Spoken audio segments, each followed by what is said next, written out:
The chainsaw hit the first cedar panel at exactly 7:12 a.m., and the Hoa compliance officer shouted, "Document the violation 1-50 per panel," as splinters flew across Daniel Mercer's driveway. His 6-foot privacy fence installed just 19 days earlier for a teen, 430 was being cut down in broad daylight by a contractor he'd never authorized. Neighbors gathered at the edge of the cul-de-sac, coffee cups in hand, watching as if it were a scheduled demolition. Daniel stood there, barefoot on still wet concrete, gripping a folded document so tightly it creased down the middle. The contractor paused mid-cut when Daniel stepped forward and said, calm but loud enough for everyone to hear, "If you make one more cut, you're personally liable for trespass and destruction of property." The officer laughed, scribbling on a clipboard. "You were warned." But the warning they were relying on wasn't the one that mattered, and by the end of the day, someone on that lawn would regret ignoring it. Daniel Mercer had lived in the neighborhood for 11 years, long enough to remember when the Homeowners Association was mostly harmless. Back then, Hoa meetings happened in a folding chair community room beside the pool. Neighbors argued about mailbox colors, complained about barking dogs, and went home 15 minutes later. But over time, the board changed. New members came in with printed binders, legal language, and an obsession with community image. The casual atmosphere disappeared. In its place came warning letters, inspection schedules, and fines that seemed to appear out of nowhere. Daniel mostly stayed out of it. He worked from home as a civil engineer, the kind of person who trusted measurements more than opinions. His garage shelves were labeled with printed tags. Every home repair receipt was filed by year. Even his tool drawers were organized by category. To some neighbors, he looked overly precise. To Daniel, preparation was just common sense. The fence project started after months of frustration. Behind his property ran a narrow greenbelt path connecting to streets in the subdivision. Teenagers used it as a shortcut at night. Delivery drivers occasionally crossed through his backyard instead of walking around the block. One morning he walked outside and found muddy footprints across his patio. Another weekend, someone knocked over a chair and left a fast food bag in his grass. Nothing catastrophic, just enough small violations to make his own property stop feeling private.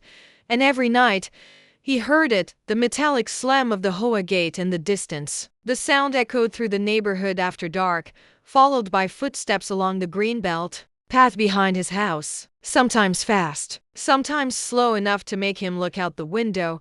That was when he decided to build the fence. He didn't rush the process. Daniel hired a licensed contractor, checked county setback requirements, reviewed Hoa guidelines twice, and submitted a full architectural request with measurements, materials, and diagrams. Cedar wood, 6 feet tall, rear boundary only, clean, design, neutral stain. 2 weeks later, the Hoa approved it. The approval letter arrived in a stamped envelope with signatures from 2 board members. Daniel read it 3 separate times before scheduling installation. By the end of the week, the smell of fresh-cut cedar filled the backyard. Sprinkler mist drifted across the new panels every morning, and for the first time in months, the property felt quiet, private, secure.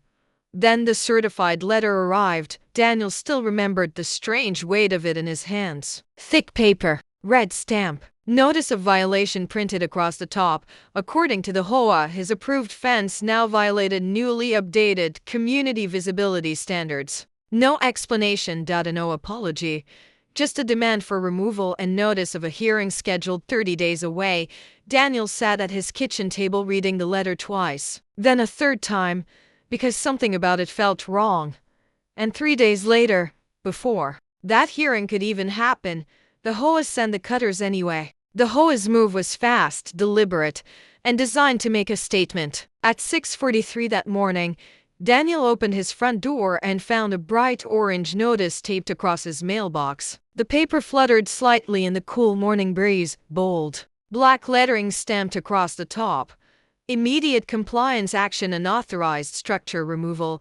Daniel stared at it for several seconds, confused more than angry at first. His fence wasn't unauthorized. He had the approval letter sitting inside his office folder less than 20 feet away. He looked down the quiet suburban street expecting this to be some kind of mistake. Then he heard diesel engines. A white contractor truck rolled slowly into the cul-de-sac, followed by a flatbed trailer loaded with equipment. Another SUV pulled in behind it, carrying two Hoa'S compliance officers wearing reflective safety vests and clipped ID badges. The neighborhood was barely awake. Sprinklers clicked across front lawns. A dog barked somewhere in the distance. Morning. Sunlight reflected off damp pavement while the vehicles parked directly in front of Daniel's house like they had rehearsed it. One of the contractors stepped out carrying a clipboard. Another unloaded a chainsaw. Daniel walked down the driveway holding the approval letter in one hand. "There's been a mistake," he said immediately. "This fence was approved." The lead compliance officer barely looked at the document before answering. "Approval has been superseded by updated community guidelines." Her tone sounded rehearsed, cold, procedural, almost bored. Daniel frowned. "Updated when?" She tapped her clipboard with a pen. "Last quarter.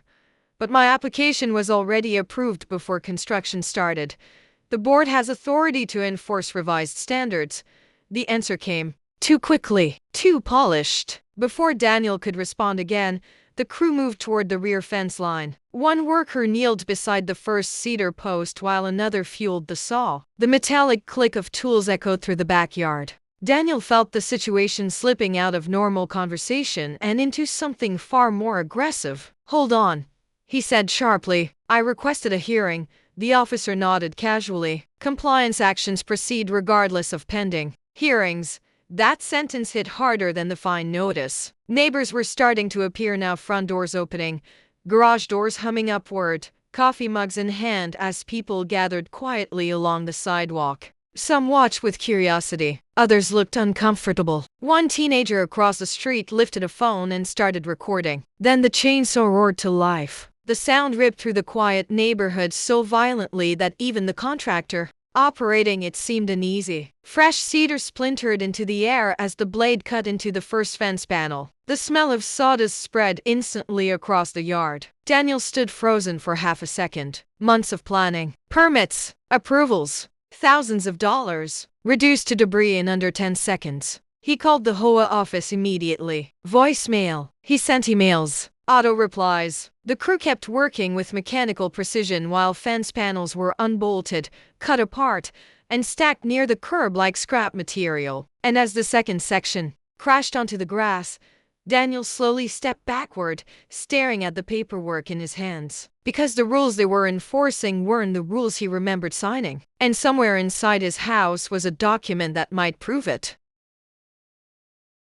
By noon, the entire situation had turned into a public spectacle. Half of Daniel Mercer's cedar fence now lay in broken stacks along the curb, panels leaning against each other at crooked angles like storm debris after a hurricane. Screws, hinges, and splintered boards covered the edge of the driveway. The rich smell of fresh cedar still hung in the humid air, mixing with gasoline fumes from the contractor equipment and the sharp scent of newly cut grass from nearby lawns. The crew hadn't stopped once. Every few minutes another section came down. Another burst of chainsaw noise echoed across the cul-de-sac. Another piece of Daniel's property disappeared. And then the Hoa'S escalated again. At exactly 12:17 p.m., one of the compliance officers walked up the driveway carrying a second notice. She taped it directly onto Daniel's front door without knocking. The paper was impossible to miss. Non-compliance penalty assessed $7,500. Below that, in bold print, $250 daily fines until violation is removed. Daniel stared at the number for several silent seconds. It wasn't just excessive, it felt calculated. Large enough to pressure him into surrendering. Large enough to make neighbors think he had done something serious. His phone buzzed constantly. Now, texts from nearby homeowners. "Are you okay? What's going on? I heard they changed the fence rules."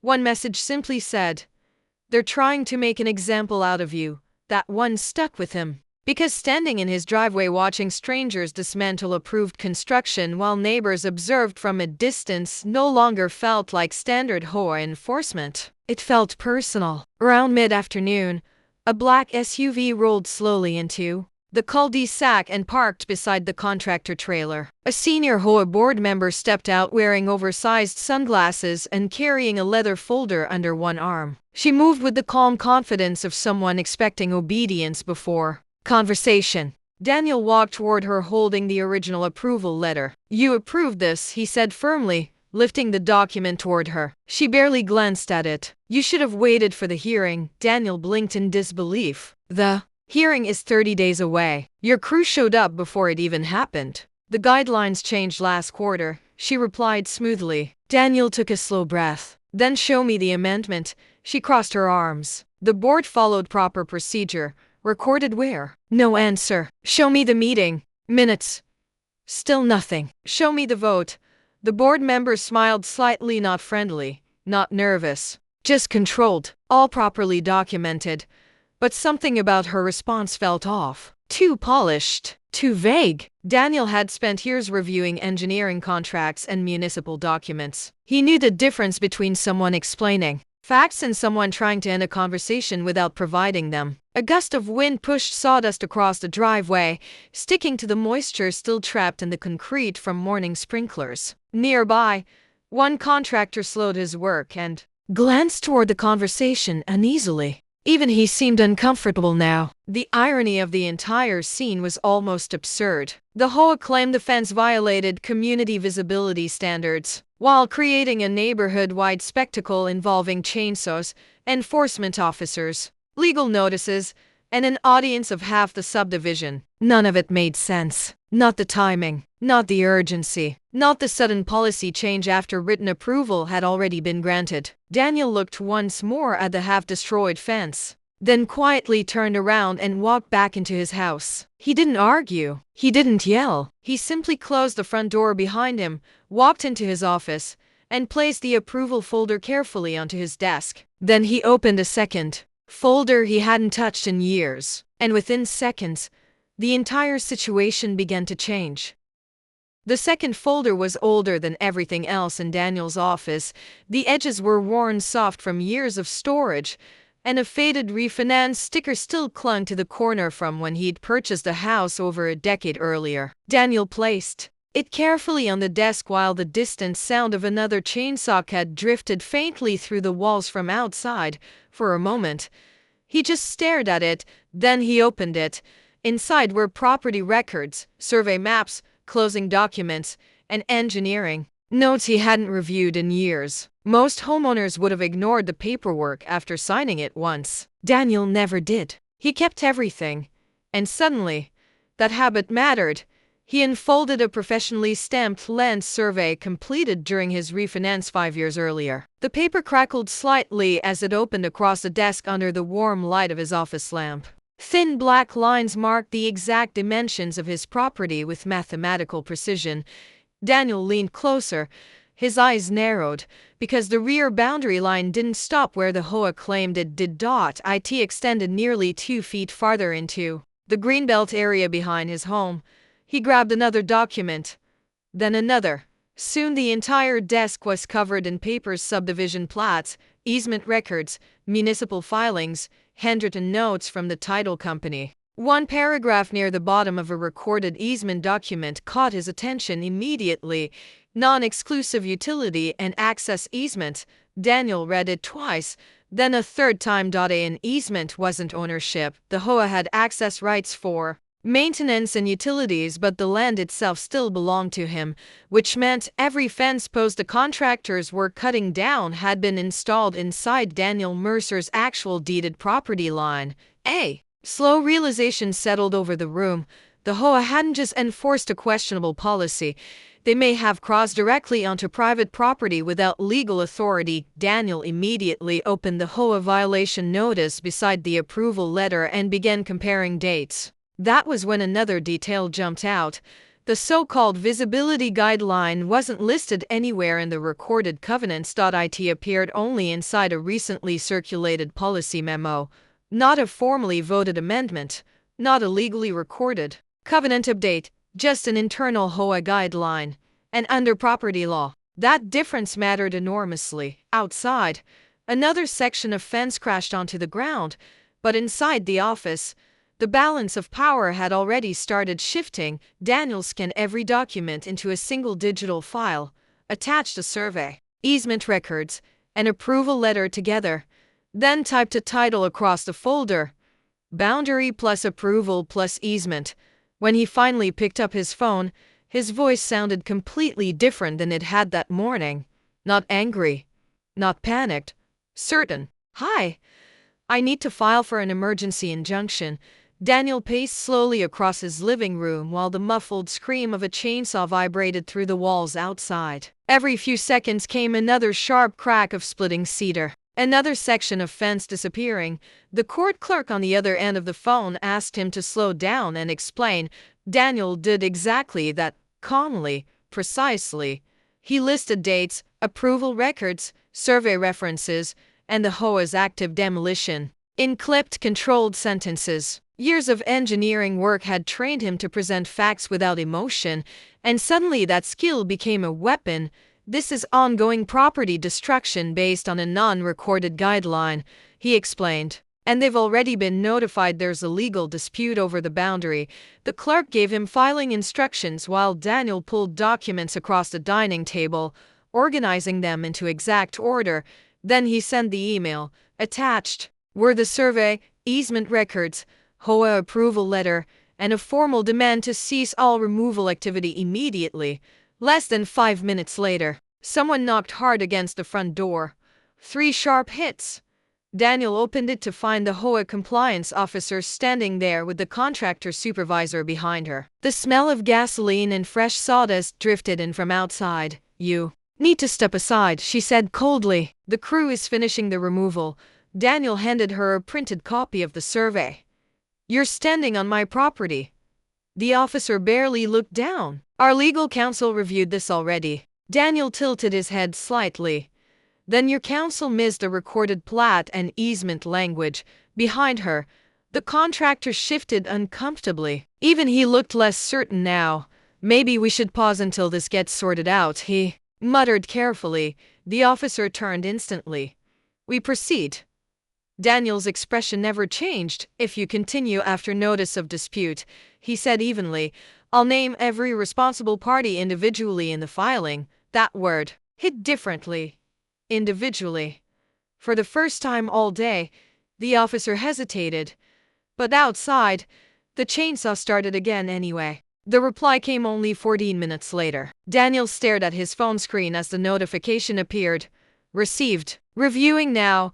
It was from a property attorney he'd worked with years earlier during his refinance, a specialist in land use disputes and Ho'a covenant enforcement. Daniel immediately stepped outside onto the edge of his driveway while the contractors continued dismantling another fence panel behind him. The attorney called within minutes. "I've reviewed the survey, easement records, and approval documents," she said without wasting time. "Your Ho'a has a serious problem." Daniel stayed silent, watching the compliance officer pace near the work truck. "That visibility rule they're enforcing?" The attorney continued. "It's not a recorded covenant amendment. It's an internal policy memo. Legally, that's a major distinction." Another section of cedar crashed onto the grass. "They also approved your application before construction," she added. "That approval matters. And if your survey is accurate, they may have entered deeded property without authority."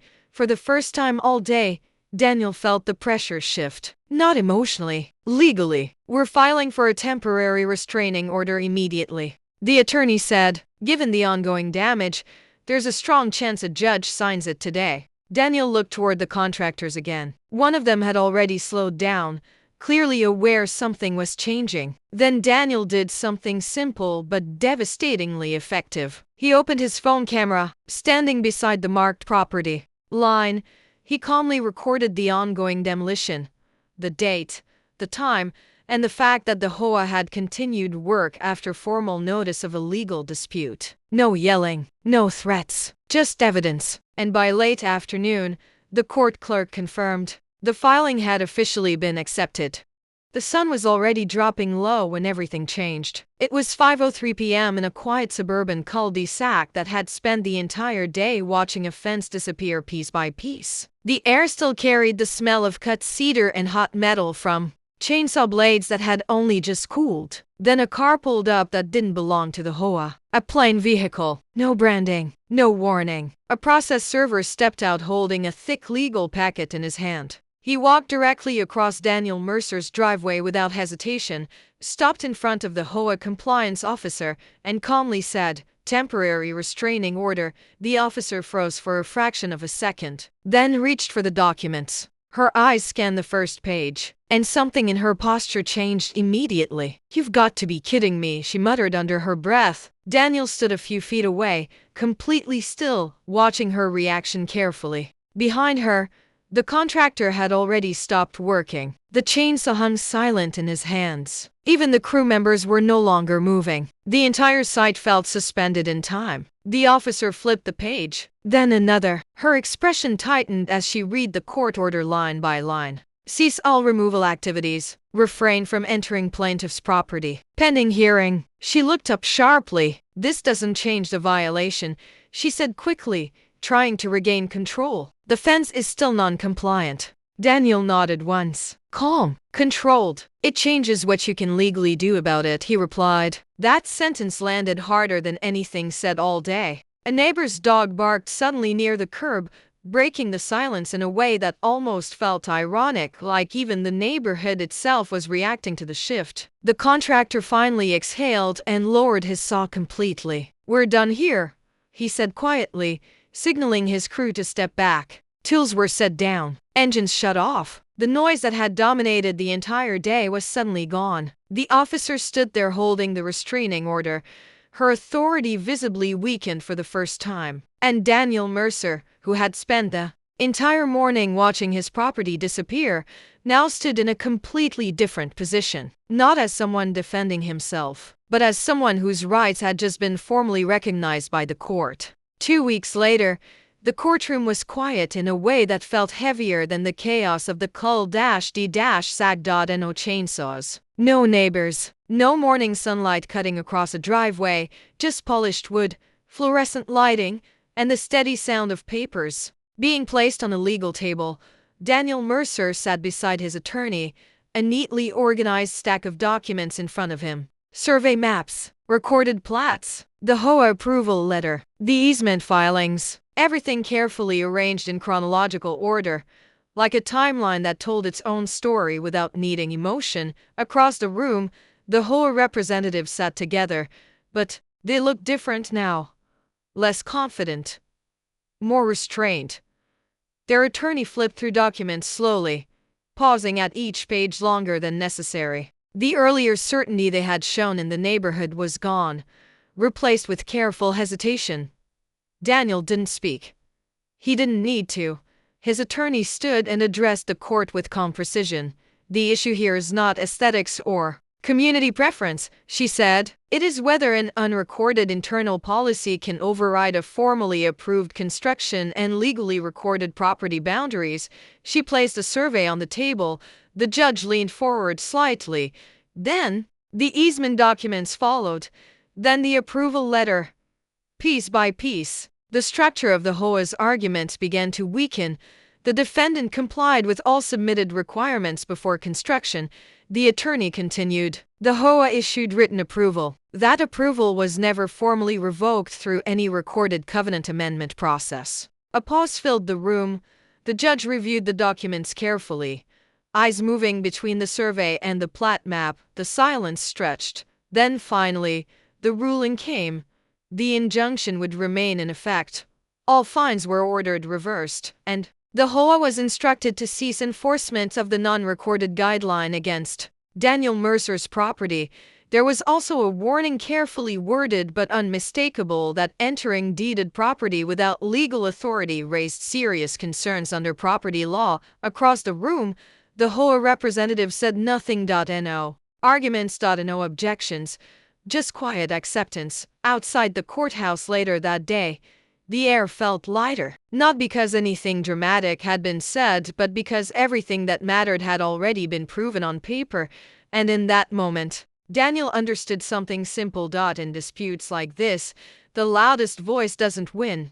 The most documented one does. The sun was setting over the neighborhood when Daniel Mercer finally walked back into his backyard alone. Everything that had happened over the past days still felt distant in a strange way, like it belonged to someone else's life. But the evidence was still real. The fence had been rebuilt. The property line was clear again. And for the first time, there was silence instead of machines, arguments, and notices taped to doors. He stood near the cedar panels, running his hand lightly along the wood. The surface was warm from the late afternoon sun, smooth and freshly sealed. No sawdust, no contractors, no compliance officers, just stillness. A small plaque had been mounted on the inside of the fence. It wasn't official. It wasn't required. It simply read, "Measured twice." Daniel let out a quiet breath that almost felt like relief. Across the cul-de-sac, life had already moved on. Neighbors were watering lawns, children rode bikes again, and garage doors opened and closed in familiar rhythm.